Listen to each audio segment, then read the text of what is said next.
Hey there, ladies and gentlemen. This is John Literal, host of JohnLiteral.com. Today is February the 8th, 2024. And this is part two of the series that I'm doing on the Illuminati's agenda to abolish all ordered religion.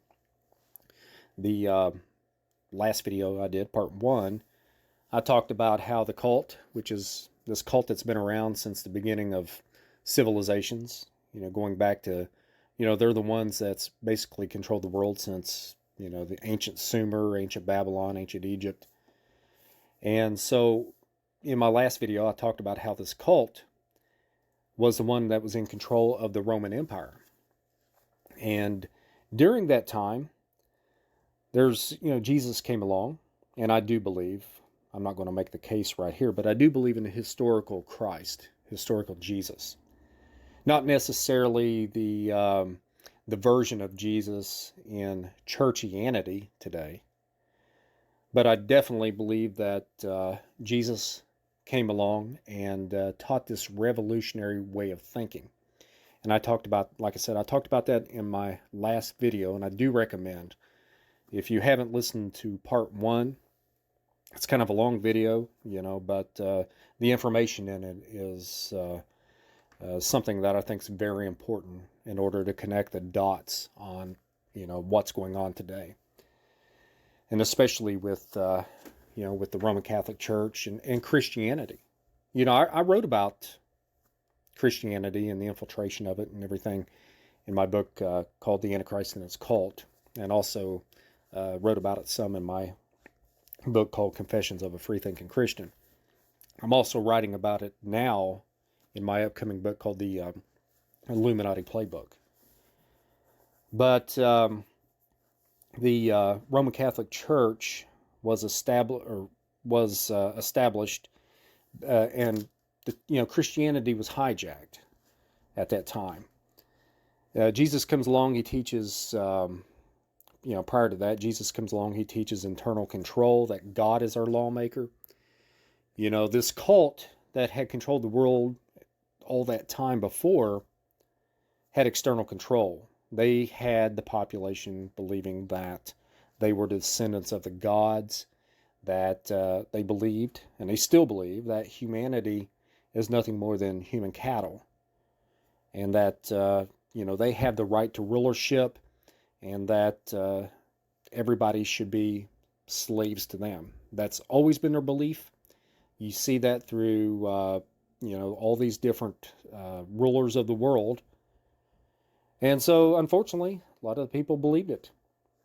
And, they were happily slaves. Well, not always happily about it, but they accepted their serfdom because they believed that they were inferior to these rulers. But Jesus comes along, teaches internal control. He teaches that we're all sovereign beings under the moral laws of God, that God is our lawmaker and our judge. Not government, not somebody claiming to be the ruler, claiming to be a descendant of the gods.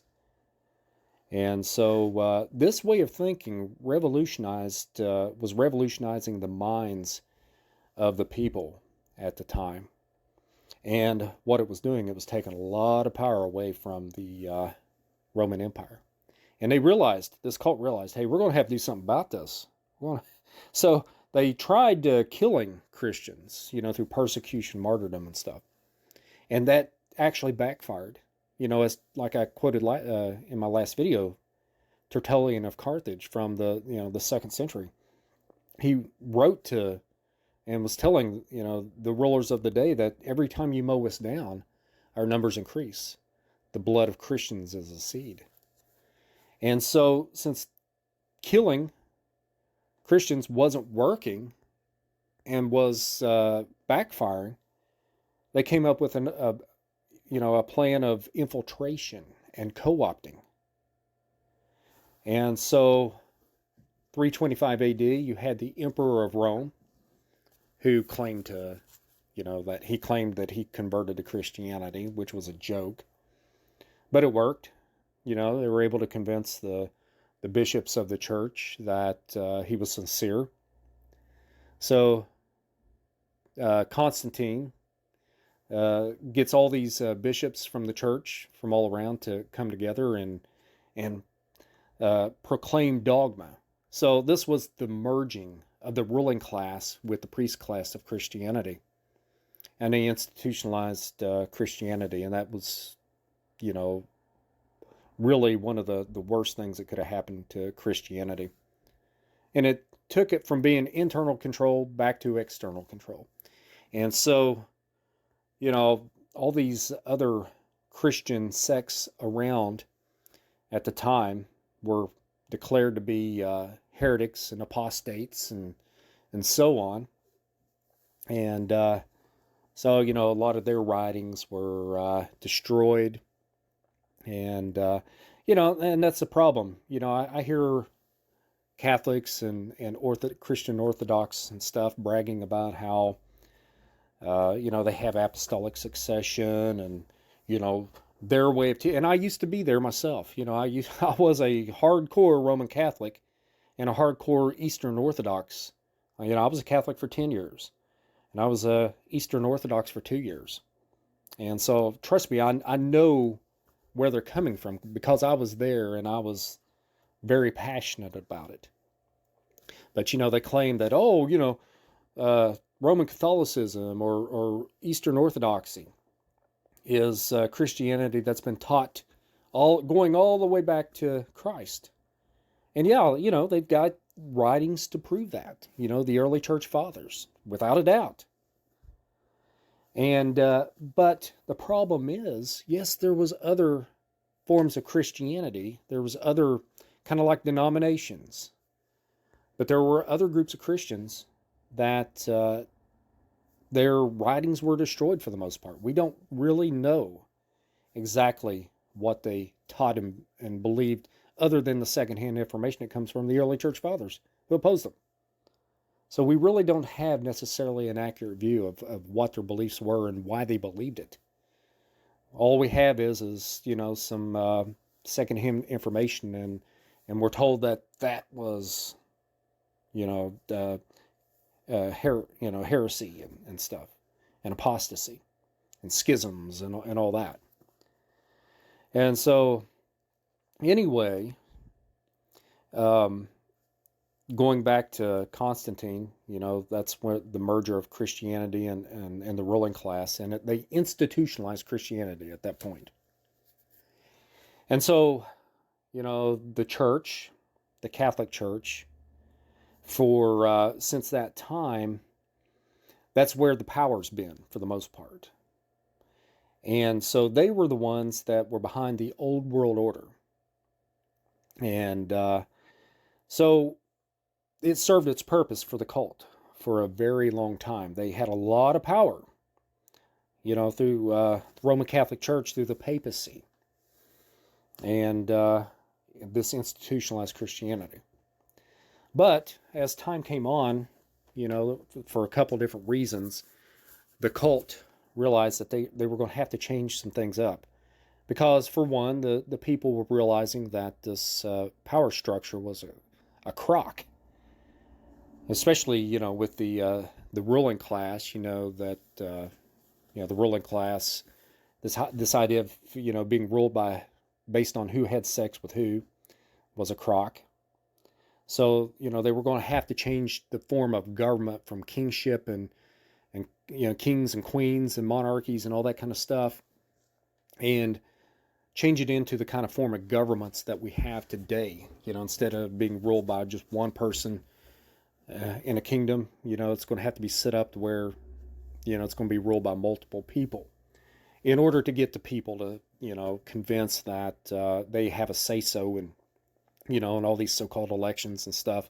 We realize now that, those that do a little bit of research, elections are nothing more than selections. It's all phony.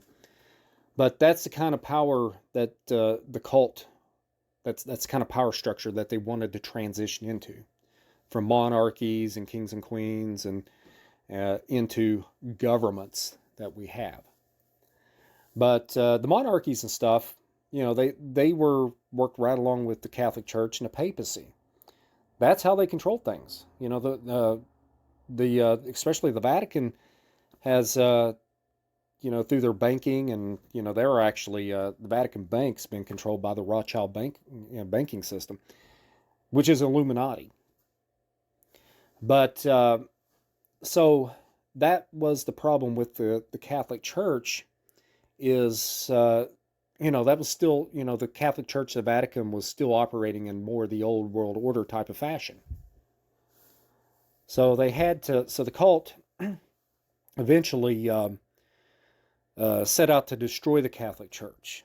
They wanted to abolish it, and they used secret societies to try to do that, such as the Knights Templars and the Rosicrucians, the Jesuits, and through infiltration and co-opting and stuff, and then the Bavarian Illuminati. Now the Bavarian Illuminati was established in 1776.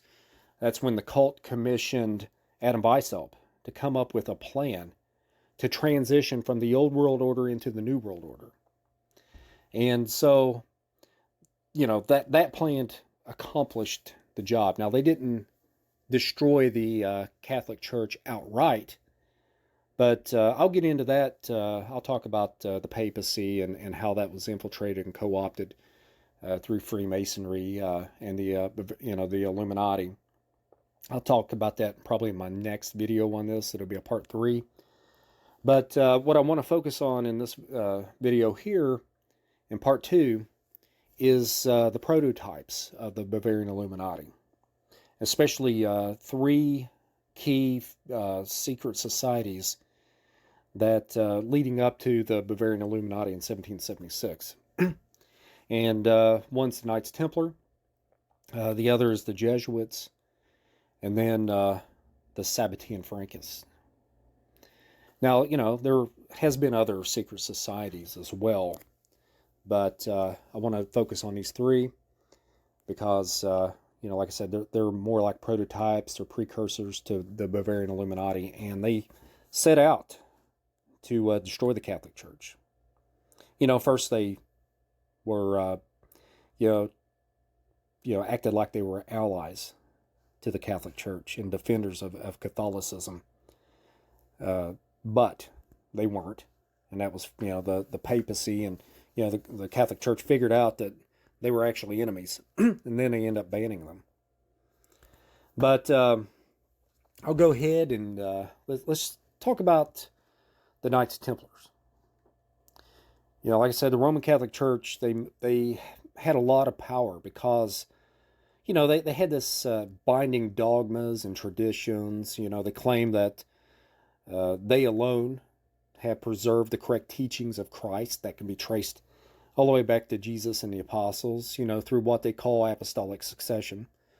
They've claimed that Christ gave them, their teaching office, their magisterium, along with the Pope, that Christ gave them the authority to bind and loose, and that, they have the kingdom, the keys to the kingdom of heaven. They use scriptures in the Gospels, like Matthew 16, verse 16 through 18. That, through that he gave them authority, through the chair of St. Peter. And the Catholic Church they've been very aggressive, over the centuries, to snuff out any groups that opposed their monopoly on Chrysostom.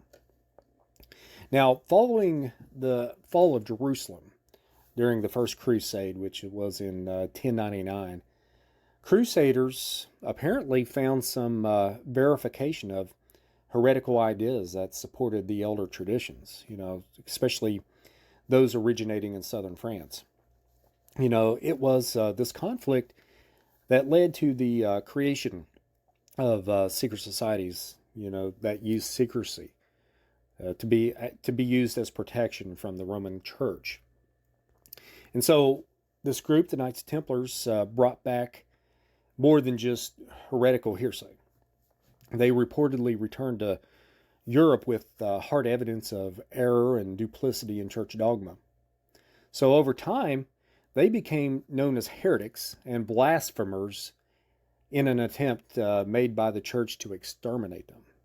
And that's what they use, Anybody that's got any kind of different idea, or any type of little different idea or twist on what they believe about Christianity, they're called heretics and blasphemers. It's just like now. I consider myself a free thinking Christian, and I've been called a heretic, an apostate, and so on. And that's fine. Whatever group of Christian, whatever part of Christianity you're from, you're going to be called a heretic from some other so-called Christian group. So if you're a Catholic, you're considered either a heretic or an apostate by other groups. So the name calling's just childish and stuff, but that's how they roll. So the Knights Templar, like I said, they brought back all this evidence when they went and excavated the ruins of the the Temple of Solomon. And so this information that they discovered, ancient manuscripts and artifacts and stuff like that, went against Catholic teaching. There was other types of knowledge that the Catholic Church did not want to get out there. So, this what they found in these traditions that were developed by the Templars, that's what's been carried out by following secret societies like the Rosicrucians and Freemasons and stuff. And actually, Freemasonry is just nothing more than a descendant of the Knights Templar. So that explains why Freemasonry has been rejected by the Vatican. The Knights Templar, they grew into a large network that became very, very wealthy, and they established the basis for today's banking and financial system. The monarchs were in debt to them, and so in 1307, they were purged in France by King Philip IV. He owed them lots of money. So this envious French king and the Pope were also fearful of the secrets that they discovered, when they excavated. And so with the destruction of the Templars, the church attempted to wipe out all the evidence of this order of the Templars and their secrets, which involved the mysteries of Christianity, so-called mysteries. And the issues, they issued, against the Templars, to have them destroyed by the very, what's funny is the very church that ordained the Templars set out to destroy them. And so, whether the Templars, whether they had evil intentions or not, whether they were just posing as, to believe in Christ or not, there's some information that they found, and they did not want to get out. And that's what they've always done, even going back to, like I was talking about just a little earlier, how there were other groups of Christians that, that they had their own little traditions. They had their own little doctrines and beliefs and stuff. And so, the Catholic Church destroyed all that documentation that would be helpful today, to give us a better insight on what these early Christians believed, instead of what we have left is this monopoly on, Christian writings. So they did the same thing to the Templars and the knowledge and the information that they had. Now, we do know that the Templars, are the Illuminati, because the Freemasons absorbed and protect those that escaped the persecution of the church in France. And, just as the Freemasons would absorb and protect Anna Weishaupt's Illuminati centuries later, they did the same thing before with the Templars. And the Templars, they still exist today as a very high degree of Freemasonry within the Templar order. And today, they do remain a major arm of the cabal, with their initiates involved in global politics, banking, business, and media. Modern day Templars control the city of London, and their financial district, which, one of the world's premier centers of manipulating the world financial system. Part of the city or square mile within the greater location of London is known as the Temple, after the Templars, still surviving original temple established there in the 12th century, and that was featured in a movie in 2006, the Da Vinci Code. I never did watch that. I might watch it just out of curiosity. But, the center of the English legal system is located in the Temple District on land once owned and still controlled by the Knights Templar. Freemasonry, it's the world's largest secret society in terms of membership. They, like I said, they came from the Knights Templar. And so, they actually are part of the strands of this web of the Illuminati. And now, let's move on to the Jesuits. Between the Jesuits and the Templars, you had the Rosicrucians, but I want to focus just on these secret societies that tried to, combat the Vatican directly. So, this order that was created specifically to combat the Vatican's enemies and protect the secrets of the church was the Order of the Jesuits. This order, officially known as the Society of Jesus, it was formed in 1540 by a man by the name of Ignatius of Loyola. And he was a soldier that turned into a priest. And, he turned the organization into an aggressive, radical force against both, so-called heretics and Protestants. And it was the structure of the Jesuits that Adam Weishaupt used as a prototype for the Illuminati. And in setting up the Jesuit order, Ignatius of Loyola devised an elaborate spy system so that no one in the order was safe. It was, if there was any opposition, death was inflicted very quickly.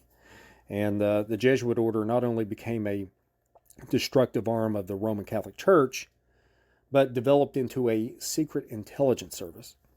And ultimately, the Jesuits would follow the same conspiratorial methods as the Ismailis, which I mentioned in my last video, in order to undermine the religion they were purportedly representing, and for also to indoctrinating the dupes in order to, their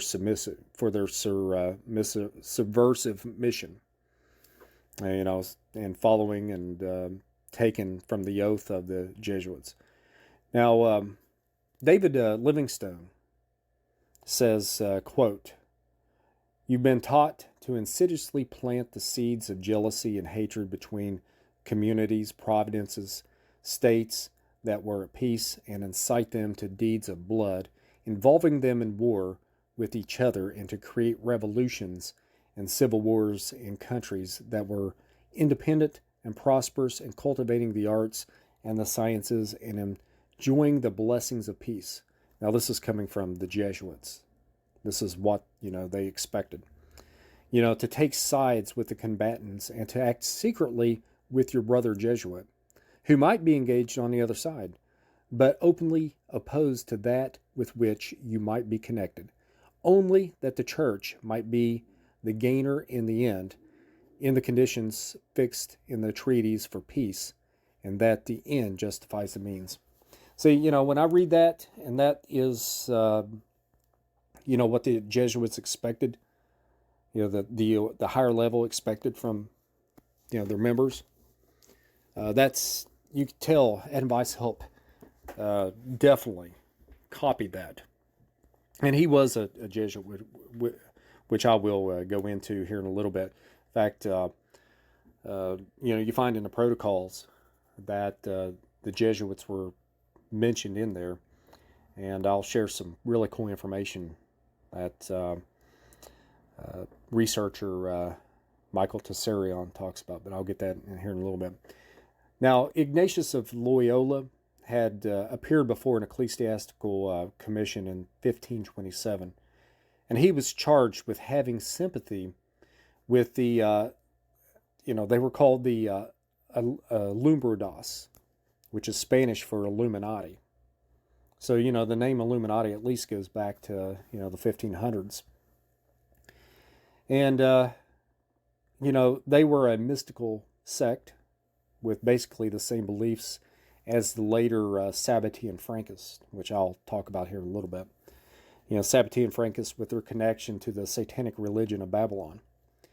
The Alumbrados, which literally means illuminated, emerged in Spain in the 15th and 16th centuries, and they believed that once they became illuminated, quote-unquote illuminated, through a complete union with God, they could do anything like they liked, because to them, sin was impossible in their state of enlightenment. No matter what horrors that they did, it had no effect on their soul. They literally believe that. That was definitely what Sabbatai Zevi taught. And, the Sabbatean Frankists, they taught that you get redemption through sin, which is completely backwards. They inverted Judaism, and that's what the Jesuits have done. Ignatius of Loyola escaped with a warning for his connections to the Alumbrados, the Illuminati, and his Jesuit order would go on to be a major controlling force in behalf of the Sabbatean Frankists and the wider cult within the Roman Church. Adam Weishaupt, who established what became the Bavarian Illuminati with Jacob Frank and Mary Amster Rothschild in 1776, was a Jesuit educated Jew and a Sabbatean Frankist. Jewish researcher Barry Chamish, he actually quotes, in this quote, he quotes Rabbi Antelman, who actually wrote a great book. And I'll get into that here in a little while. But he says, quote, "A movement of complete evil now took hold. The Jesuits' goal was the destruction of the Protestant Reformation, leading to a return of one pope sitting in judgment on all mankind. The Rothschilds' goal was to control the wealth of the planet, and the Frankist vision was the destruction of Jewish ethics to be replaced by a religion based on the exact opposite of God's intentions, which is Satanism. When these factions blended, a bloody war against humanity, with the Jews on the front lines, erupted." So the Jesuits and the Rothschilds and the Sabbatean Frankists moved, and they still move today, but they moved as one unit. Ignatius of Loyola became the first Jesuit superior general in 1541, and the post continues even today. The superior general is also called the Black Pope, and he has a lot of power, hidden power within the church, the Catholic Church, even more than the so-called, this current Pope today, Pope Francis. And Francis became a member of the all-male Jesuit order as well. Now, with 20,000 Jesuits, 3/4 of them priests, operating in 100 countries, the potential for manipulating events and situations is, very obvious. They work across the world in their schools, colleges, and many other centers, which include a big network of Jesuit universities, and they follow a vow of obedience to the Jesuit hierarchy. Their so-called education system of calculated perceptual indoctrination provided in many ways the structure for the modern education to this day. Jesuits played a frontline role in the European colonization and Christianization. Sorry, sometimes I struggle with big words.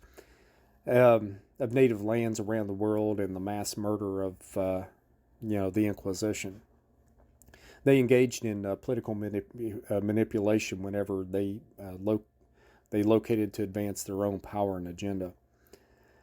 Jesuits were thrown out of many countries only to return in new guises. The technique of Sabbatean Frankists, with whom the Jesuits joined forces with. And so, they were expelled by the church, and even Pope Clement the 14th, he signed a decree to abolish the Jesuit order in 1773. And he said, this is a direct quote from Clement 14, Pope. He says, "I have signed my death warrant, but I have obeyed my conscience." And, he was dead within 9 months, and the Jesuit order was restored in 1814. Needless to say, Clement's death is described as, as the church says, controversial. Now, something I found very interesting when working on the protocols of the learned elders of Zion. They mention the Jesuits. And it's Protocol 5, verse 4. It says, quote, "Only the Jesuits could be compared to us," that is the Illuminati in this. "But we," that is the Illuminati, "were able to discredit them in the mind of the senseless mob as a visible organization, whereas we, with our secret organization, remain in the dark." So, we see here perhaps internal strife between the Bavarian Illuminati and the Jesuit order. You got to keep in mind, any group which is so imbalanced as to crave complete control of the world will be fighting within itself as as different factions seek to gain, the control. Now, this is certainly true of the Brotherhood. There is tremendous internal strife, conflict, and competition amongst them. And one researcher described them as a gang of bank robbers who all agree on the job, but then they argue over how the spoils will be divided. That's an excellent description. And through history, different factions have gone to war with each other for dominance. But in the end, however, they are united in their desire to see the plan implemented. And the key moments, they overwhelmingly join forces to advance the agenda when it comes under challenge. But I found this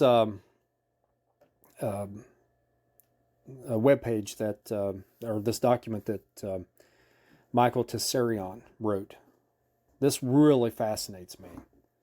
And, he claims that the Jesuits were actually behind the creation of the Bavarian Illuminati, just 3 years after the Jesuit order was banned by the Pope in 1773. And so I'm going to read this. It's kind of lengthy, but this is, like I said, it's just so intriguing to me. It says, quote, "As to the origin of the better known Order of the Illuminati, you can look to two interesting men to gain understanding. One is Ignatius Loyola of Spain, and the other is Adam Weishaupt of Germany. Ignatius Loyola was the founder of the infamous Society of Jesus, also known as the Jesuit Order. He was the first general or Black Pope. Curiously, the Jesuit Order, the only Catholic order ever to be officially suppressed and penalized by the papacy, was abolished in the year 1773. Pope Clement XIV finally, with some reluctance, issued a papal brief, or an order, completely abolishing the Jesuit order, supposedly for all time. Now we ask, are we to accept it as a coincidence that the Illuminati under Weishaupt comes online, as it were, in the year 1776, a mere 3 years later? I think not. Hold on, let me get a drink of water here.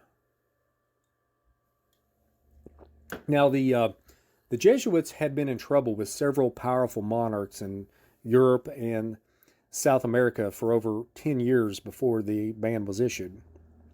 So, they were well and truly aware of what was in store for them and their nefarious order. Before the hammer came down in 1773, the Jesuits anticipated their dire predicament and fomented plans for a clandestine resurgence. In fact, the Jesuits were already experienced at creating satellite orders throughout the world for their members to conceal themselves behind during times when local suppression occurred. So, it was easy for them to resurface under a new guise when the situation demanded it. Now, after their worldwide ban, their new organ of concealment, infiltration, and destruction was, in my opinion, the Bavarian Illuminati. But what further proof do we have other than the coinciding dates? As to the name Illuminati, it takes us straight to the door of Ignatius of Loyola. As a young man in Spain, he had been arrested and charged with membership and support of the notorious sect known as the Illuminatis, which may have originated in the 1490s, not long after the Templars went underground. Just a coincidence, nothing to worry about. In any case, Loyola found himself arrested, charged with heresy, and imprisoned due to his affiliation with that sect. He lost his university position and was under strict surveillance for some time because of his open affiliation with the secretive illegal society. Suggestively, the Illuminatis were also known as the Illuminati. The members referred to themselves as the Brothers of Light or Shining Ones. So, do we take it as a coincidence that the later Bavarian Illuminists just happened to adopt the title from the self-same order favored by the founder and head of the Jesuits? And if the Illuminati was created by the Jesuits as one more satellite order, does this mean that the Illuminati were a front for the papacy, as one is taught to believe? This argument holds only if the Jesuits were loyal papists, but falls to pieces if this is not the case. What if the head of the Jesuits secretly served some other power? The connection is complicated by the crafty rhetoric and propaganda released by the Illuminati and their agents, concocted to distance themselves from the Jesuits and to give the impression that they were anti-royalist. Despite this, it can be doubted that Adam Weishaupt was himself a Jesuit, and in my opinion, remains so until the end. Or it can't be doubted that Adam Weishaupt was himself a Jesuit. That's just well known. Weishaupt's Illuminati was partly financed by the Jewish Rothschild dynasty, but all is revealed when we remember that the Rothschilds were and still are papal knights. The Swiss branch of the Rothschilds, in particular, have long been loyal servants of the black nobility, the Habsburg dynasty, the College of Cardinals, the families that make up Italy's oligarchy. Members of the Rothschild family and other parts of the court Jews have been awarded with high honors by those who now control the papacy, namely the Knights of Malta, the modern version of the Knights Templar. This group takes its orders from the elusive and superior Order of Sion, or Sisterhood of Death. Indeed, the Templars and the Jesuits indulged in banking and tax collecting before the Jews took it up. The Rothschilds began banking enterprises in the 18th century, whereas the Templars were involved in banking in the 11th and 12th and 13th centuries. The Rothschilds, for all their colossal power and wealth, were and are servants of the more secretive and illustrious black nobility. Many are descendants and agents of the infamous Babylonian Goenim. As the years passed, the more liberal members of the Goenim formed close ties with the Nazarenes, Templars, and Rosicrucians, not to mention the Jesuits and the Illuminists. The Goenim are not to be confused with moral religious Jews.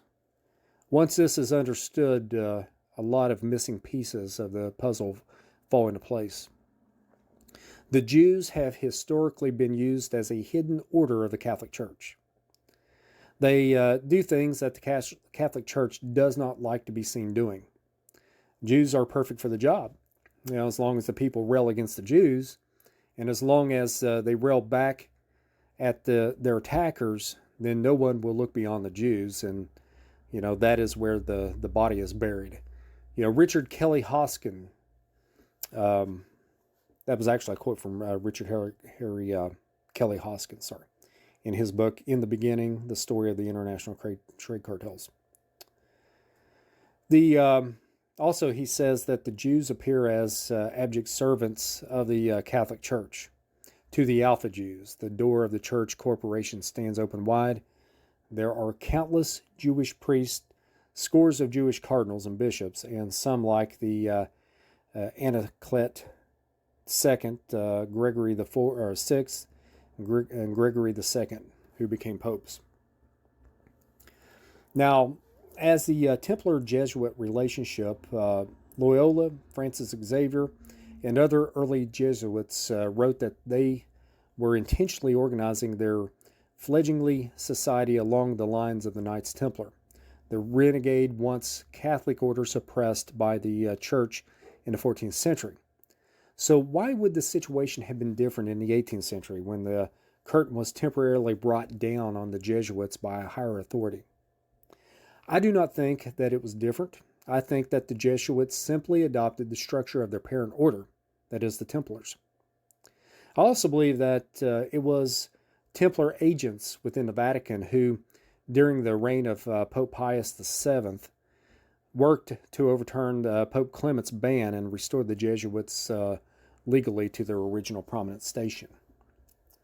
What this tells us is that the Jesuits were certainly established by the Templars as a satellite order, just as at a later date the Jesuits formed the Illuminati for similar reasons.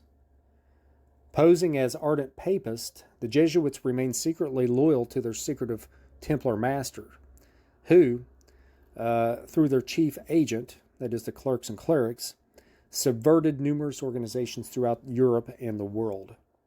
Now, Adam Weissel's group is erroneously considered to have been anti-royalist. Their assertion is blatantly false, though. Adam Weishaupt received additional support and funding from various nobles and royals, such as Baron von Koenig and, more significantly, Charles de Lorraine and the Duke of Orleans. That is by members of the Stuart, Habsburg, Bourbon, Lorraine, Capet, and other more ancient and elusive black nobility dynasties. Now, let us never doubt that orders such as the Jesuits, the Masons, the Rosicrucians, Martinists, and the Illuminati are strictly hierarchical. This is because the seniors of these societies have no desire to impart their secrets to any applicant off the street. As Weishaupt himself states, he says, quote, "The man who is good for nothing better remains a Scottish knight. If he is, however, a particularly industrious coordinator, observer, worker, then he becomes a priest. If there are among these priests high speculative intellects, they become magi. These collect and put in order the higher philosophical system and work of the people's religion, which the order will next give to the world. Should these high geniuses also be able to rule the world, they will become regents." Yes, Weishaupt's own words clue us in to the truth of the matter. It is a matter of ruling the world, not helping the world. Nice of him to be so explicit, huh? But the fact that a senior illuminist is awarded the title of regent is also alarming, until one understands what it's all about. Actually, the Templar Illuminist brass merely adopted an anti-royalist stance because it was an expedient ruse. It got them where they wanted to go. Societies of this kind are very chameleon-like. They know their enemies and how to subvert them. They know how to lure and win favor with them. They know how to create and sustain rival groups to prevent authentic rival groups from moving against them. This tactic has served the powers that be very well. The propaganda they dished out in the 18th century was cunningly designed to attract rebellious men of wealth and intelligence from all over the world. After all, they don't want your secret society full of idiots. After generations of Machiavellian scheming, Illuminati agents themselves, they place themselves in every religious, political, and corporate organization and institution, with the intent on changing the direction of the world events to suit their sinister agendas. Although warnings went out from the highest in the land, it is only in relatively recent times that humanity has been made aware of these plots. Apparently, there's still a ways to go before they can successfully subvert these blood-soaked crime lords and architects of control. As for their liberation, it served as the perfect cover for their agents entering in the political arena. It assisted these agents to coax the governments and populace of the world towards the creation of the multinational organizations such as the United Nations, the European Union, and so on. Indeed, one could say that their political outlooks and agendas are the key to their existence in industry. Now let's talk about, I'm not going to go into a whole lot about this, but I am going to look at, no, I'll tell you what, I'm going to save this for part 3.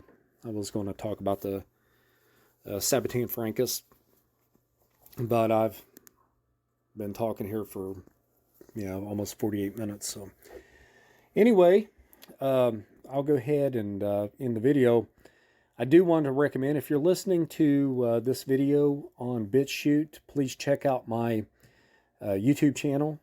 I've started uploading videos on there, ones that I think that won't get banned or get censored, and hopefully it won't. But I'm not a big fan of YouTube, but it is one other outreach. I am getting on YouTube and having some dialogue and discussions and so on with others.